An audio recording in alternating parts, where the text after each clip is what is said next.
And welcome back, everyone, to the return of the Digimon Team Partner, or Digimon Partner Creation Series. I'll have to remember what the playlist is actually called. But yeah, this is another one that's not a request. This is one I had written down prior, but there are actually requests coming up starting next week. But this one is Sasuke Uchiha. What or who is his Digimon partner? What Digimon line melds well with his ideology, his personal beliefs, maybe a little bit of his abilities? What kind of works out best for him? And this is what, whenever I do a Digimon to partner video, I basically start either at one end of the spectrum or the other. I either start with the rookie or I start with the mega. If I start with the rookie, I can start with basically they're going on their journey and then lead up into kind of a mon that represents how they ultimately ended as a person. Or if I start with a mega, I can basically get a look at a mega and see ultimately who they are as a person by the end of their run, and reverse engineer that. This was one of the scenarios where I immediately knew who the mega was going to be, so I had to work backwards. So starting out with his rookie partner, we have the ever-lovable Monodramon. I have actually always liked this little guy. Ever since I played Digimon, actually, no joke, I actually have the cartridge of this game right next to me. Digimon World Dawn, which I actually really like that game. I'm not against dungeon crawlers or grinding. I'm actually one of those people who really enjoys that. But Digimon World Dawn, I saw this guy, I'm like, well, that's an interesting little Digimon. I didn't know he was a thing. And he has a cute little dragon Digimon with wings. It's adorable. This represents the innocent times of Sasuke. He's got potential, certainly, like every rookie does. But he hasn't really started to go down any real dark path as of yet. However, that changes when we look at the champion. And that would be Airdramon. Another mon who I've always really liked. Serpentine Dragon. I dig on reptiles and dragons to begin with. But, I just always liked Airdramon's design. He looks more powerful than he probably is. He's only champion level. And he's designed, obviously, a little bit after Quetzalcoatl because of the feathered crown around his neck, or feathered ring. But this is where Sasuke starts to go down the rabbit hole a little bit. Airdramon's a lot more aggressive, a lot more dangerous. The flight ability can be referenced into him being able to summon hawks. And it's a representation of Sasuke's growth and power, but also his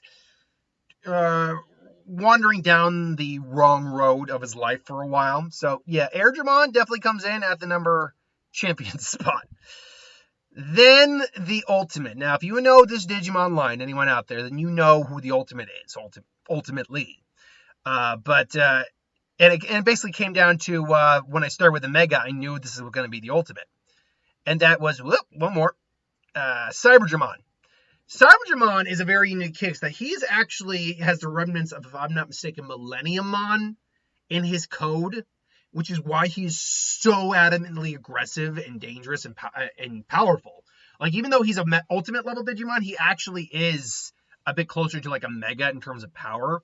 But he's also just blinded by anger and rage and just will go on random battling tangents. And yeah, I remember us seeing this guy in, Tamers? The third season. I'm like, oh, that's cool. And then he wouldn't even go after like the D Reaper. It's like, he must be powerful if you're afraid of him. But no, Cyberjima has just always been a pretty powerful mon to have around, and is a real good representation of Sasuke pretty much at his most unstable, at his most aggressive, at his most power hungry, his most bloodlusty. Because Sasuke for a while really went down the rabbit hole. He really did. He couldn't get out of the rabbit hole. And he was just blinded by his rage, his aggression, all that. And Cyberjima is a really good example of that. So, if you know this Digivolution line, then you know what the the Mega level was going to be. And that would be Justimon. Justimon is the Mega form of the Monodramon line, the Mega form of Cyberjima particularly.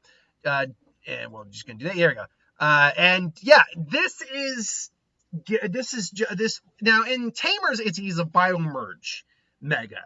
You can just get him naturally in the games. But yeah, he really is the epitome of justice. He is the line rejecting that anger, rejecting that violence, rejecting all the corruption in there, and coming out clean and being a warrior, for who fights for what's right.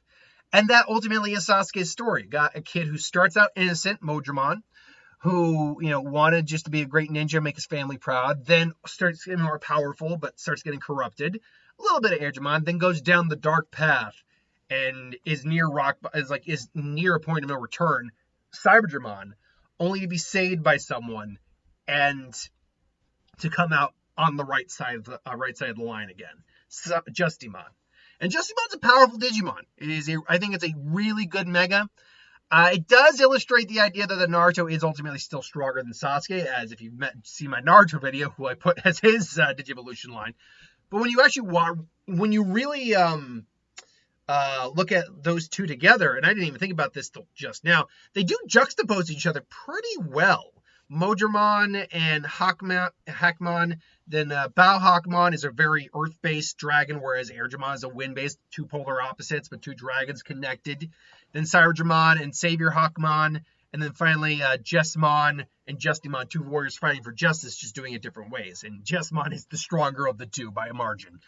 So, yeah, I ultimately liked this whole line concept for Sasuke. This is just my opinion, though, obviously. What do you think? Do you like this Digivolution line for him or not? What would you do differently if you did anything differently? Let me know in the comments below. But until then, thank you for watching. I hope you enjoyed. Like, comment, share, and subscribe. As always, if you want to review something, put in the comments below. Let us know. We'll do a review of it at some point. That's habit of me to say. Lately, I really should. If you like us to review something, put in the comments below. We'll do our best to review it. Or I should say I would.